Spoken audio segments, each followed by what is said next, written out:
Pace bene, masih di Mea Culpa. Para culprit, di video ini saya mau berbicara tentang Natal yang dimanipulasi. Tentang apakah kita memakai pohon Natal atau kandang Natal, apakah Protestan memakai kandang Natal, dan hal-hal yang superficial, yang di permukaan begitu, sampai jangan-jangan kita menjadi abai tentang apa arti Natal sebenarnya. Nanti saya akan bacakan surat edaran dalam satu pertemuan. Renungan sebenarnya bukan persis sebagai sebuah surat dari Paus Yohanes Paulus kedua tentang 17 Desember. Oke, persiapan jangka pendek menuju hari raya Natal. Apa inti nilai terdalam dari Natal? Itu yang kita mau sampaikan. Tapi sebelumnya saya mau menyapa ada seorang kenalan namanya Nelly Sinaga. Asalnya dari paroki ini tetapi kemudian dia sudah menikah dan sedang berbadan elok, syukur kepada Allah. Maka saya juga secara istimewa menyapa Nelly Sinaga, Ibu naik harapan. Saya sehat-sehat mah, lancar semua segala persiapan kelak menjadi ibu yang baik dan berbahagia bersama suami di tengah keluarga kecil. Dan juga saya menyapa ibu mertuanya yang juga katanya menonton beberapa atau bahkan banyak video Mea Culpa, Ibu Angelina Darmini, Boru Sitohang.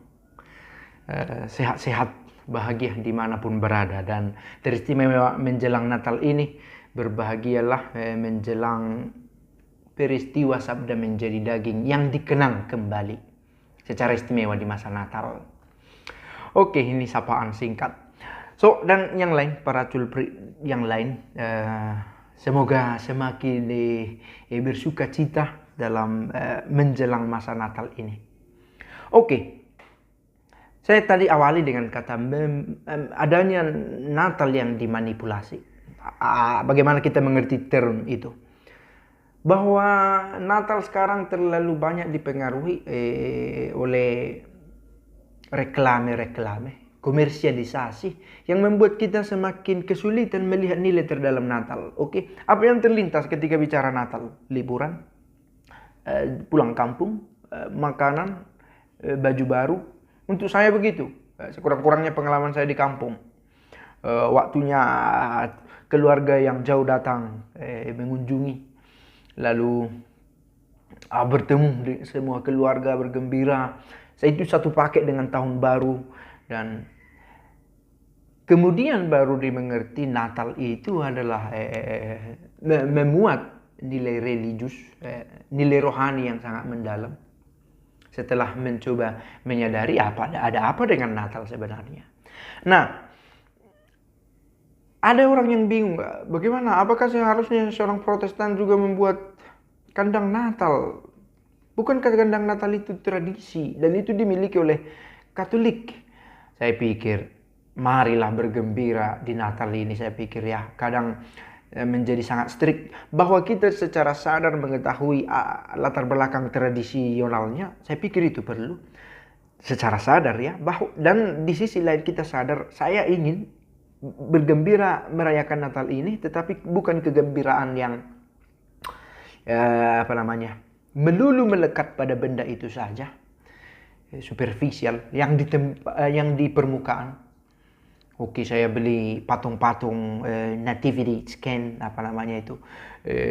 gua Natal, kandang Natal, lalu pohon cemara. Tapi mencari nilai terdalam yang saya mencoba menemukan, bukan kata-kata saya, menemukan general audience of John Paul II, John Paul II, Yohanes Paulus kedua. Dia menuliskan begini.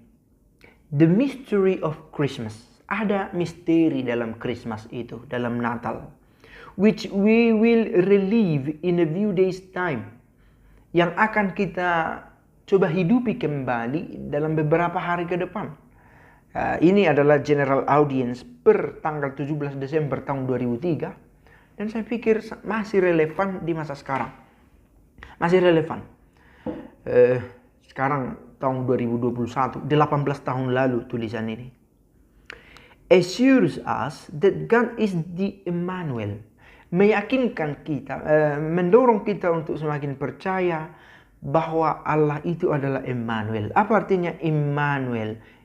Immanere God with us. Immanere El. Allah tinggal bersama kita. Bukan Allah yang jauh. Ini konsep yang mendobrak, yang tidak terpikirkan oleh bangsa Israel pra masa Yesus. This is why we must never feel alone. Kalau kita benar-benar menyadari bahwa Natal berarti Allah bersama kita, kita tidak akan pernah merasa sendirian. Ini dikatakan, this is why we must never feel alone. Kalau benar kita menyadari Allah itu benar-benar hadir di sini. Bukan di sana 25 Desember dulu kala, tetapi juga di sini bersama saya. He is close to us. Dia dekat ke kita. He became one of us. Menjadi salah satu dari kita. Born from the virginal womb of Mary. Lahir dari rahim yang benar-benar suci. Yang dimiliki oleh Maria yang suci. He share our pilgrimage on earth. Dia juga ikut berbagi, merasakan perjalanan hidup kita di dunia ini. Granting us the attainment of that joy and peace to which we aspire from the depths of our being. Juga menjamin bahwa ada sukacita dan damai yang kita temukan dalam perjalanan itu. Dan memberikan kita jaminan, saya bisa juga merasakan dalam perjalanan hidup saya sebagai manusia ini sukacita yang sejati karena mengenal bersama dengan Dia. Itu yang sejauh saya mengerti dari terjemahan ini. Nah, para sahabat, apakah arti Natal? Itulah tadi saya coba tekankan kembali yang John Paul kedua ya katakan. The mystery of Christmas, that God is Emmanuel, God with us, tinggal bersama kita. And this is why we never feel alone. Bagi teman-teman yang sering merasa kesepian, sendirian, jangan-jangan. Kita begitu jauh dari Allah. Jauhnya kita terjadi karena kurangnya berdoa. Tidak akrab dengannya, tidak intim. Dan karena kita sadar kita begitu dekat dengannya, kita tahu bahwa Dia ada dalam perjalanan hidup kita. Dan karena kita sadar bahwa kita dalam perjalanan yang juga Dia terlibat di dalamnya, kita merasakan sukacita dan damai. Hope so. Kita berharap begitu. Dan saya pikir ini perjuangan bukan hanya sehari.